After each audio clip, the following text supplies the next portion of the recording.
बहुत पुरानी बात है। एक लंबे सफर पे निकले हुए मुल्ला नसीरुद्दीन एक अनजान बस्ती की तरफ बढ़ रहे थे। बस्ती का नाम था जहालतपुर। दूर से देखने में खूबसूरत लगती थी। बाजार आबाद थे, लोग चहलकदमी कर रहे थे। मगर मुल्ला का दिल बैठने लगा, क्योंकि यहाँ कुछ था जो बिल्कुल गलत था। बाजार के बीच एक आदमी दीवार से सर टकरा रहा था। लोग गुजर रहे थे, जैसे कुछ दिख ही न रहा हो। मुल्ला ने एक राहगीर को रोका। भाई, ये शख्स तकलीफ में है, कोई क्यों नहीं रुकता?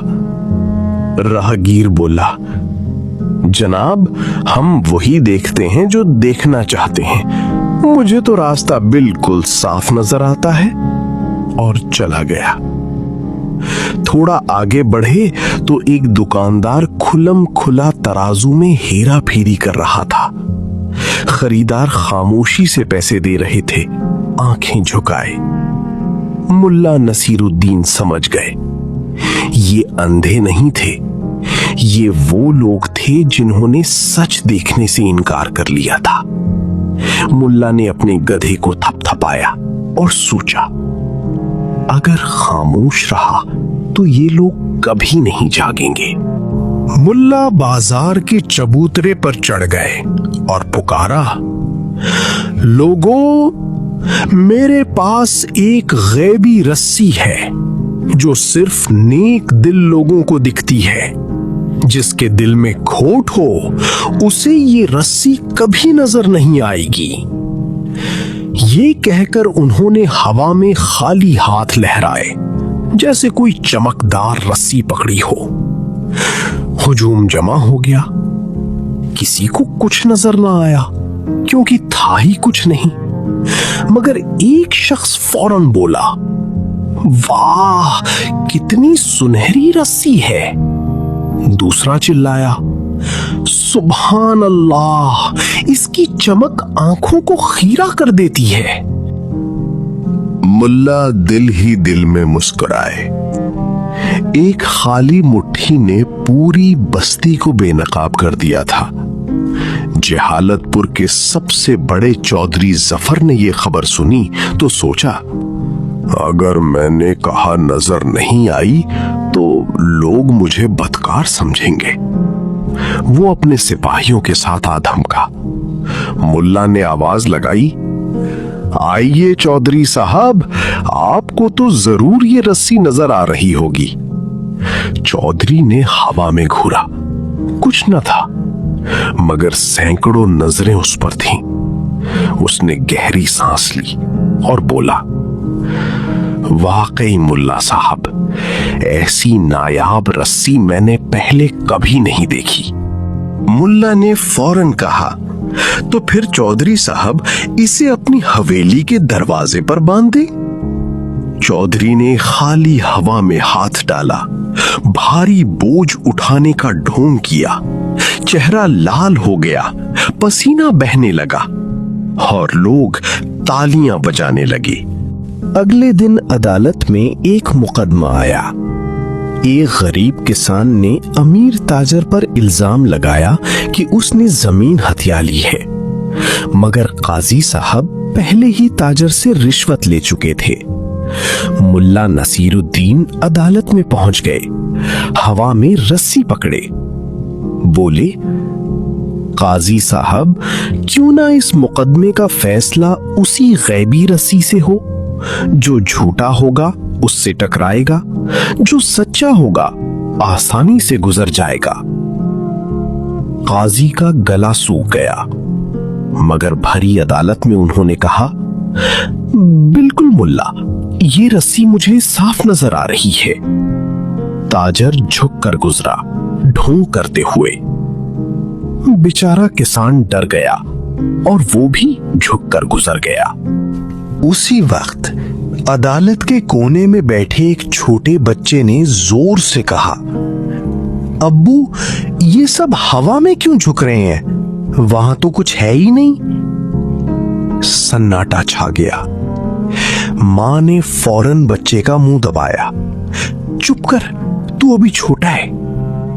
मगर बच्चा चिल्लाता रहा, नहीं, मुल्ला के हाथ खाली हैं, काजी साहब हवा से बातें कर रहे हैं। मुल्ला नसीरुद्दीन ने बच्चे को पास बुलाया और पूरी अदालत से कहा, लोगों, इस बच्चे की आंखों पर अभी झूठ का पर्दा नहीं पड़ा।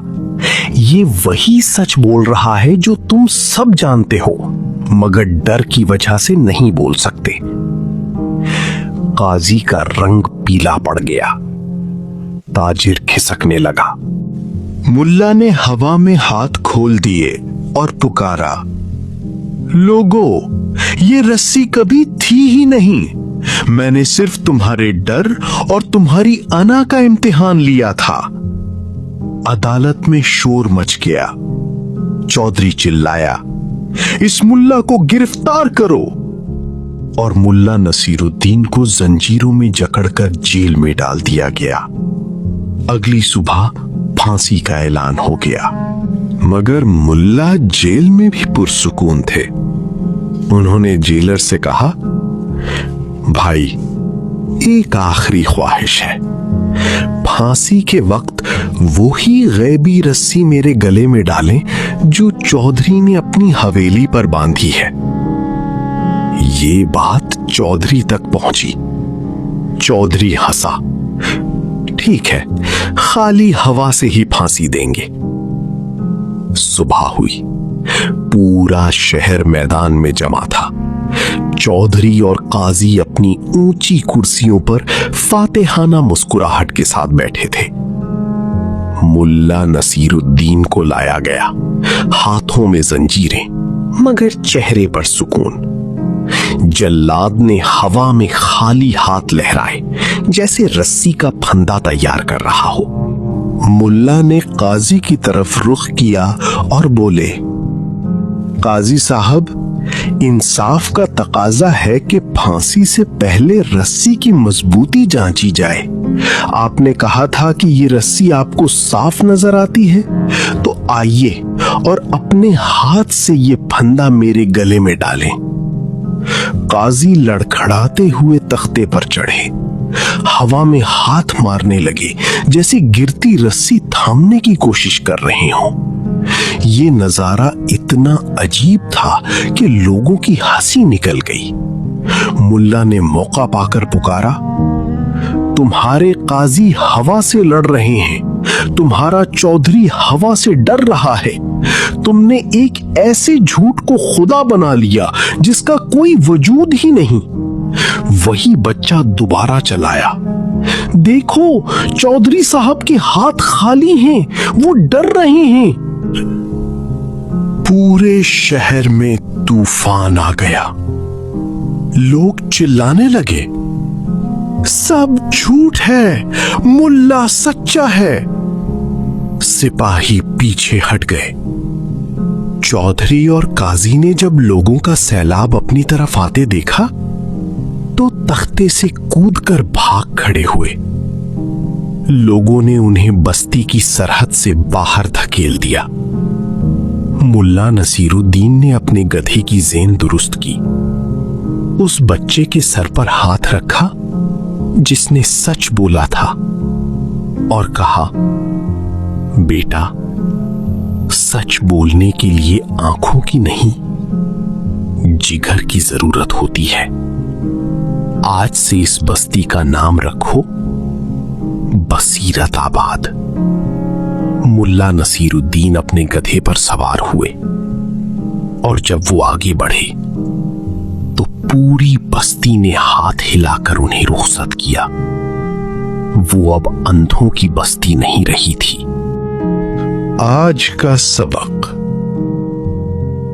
दोस्तों, इस कहानी का सबक ये है कि हम अक्सर सच जानते हैं मगर बोल नहीं सकते, क्योंकि हमें डर होता है, लोग क्या कहेंगे, मेरी इज्जत का क्या होगा, मेरी कुर्सी का क्या होगा। और यही डर हमें आंखें होते हुए भी अंधा बना देता है। सबसे बड़ी ताकत ये नहीं कि आप कितने अमीर हैं, सबसे बड़ी ताकत ये है कि आप सच बोलने की हिम्मत रखते हैं या नहीं। वो बच्चा कमजोर था मगर सच्चा था, और इसी सच ने पूरी बस्ती बदल दी। अगर ये कहानी आपके दिल को छू गई तो इसे जरूर शेयर करें, और हमारे चैनल इश्तियाक कार्टून टीवी को सब्सक्राइब भी करें, क्योंकि शायद किसी और को भी आज इस सच की जरूरत हो। अल्लाह हाफिज।